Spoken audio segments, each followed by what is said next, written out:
अस्सलामुअलैकुम दोस्तों, मैं हूं आपका भाई मोहम्मद नदीम और आप देख रहे हो मेरा यूट्यूब चैनल कामा मुंडा। दोस्तों आज की वीडियो बहुत ही ज़बरदस्त वीडियो, इंशाल्लाह आपके बहुत ही पसंद आएगी। अगर हमारी वीडियो अच्छी लगे तो हमारे यूट्यूब चैनल को सब्सक्राइब करें।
कुछ होता है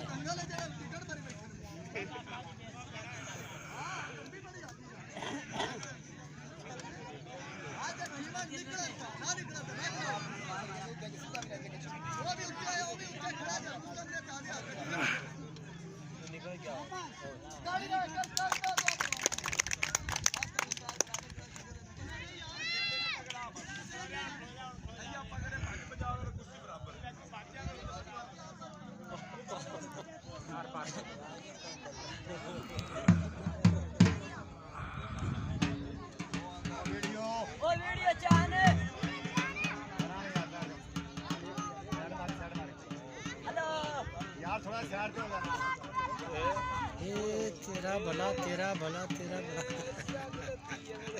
भला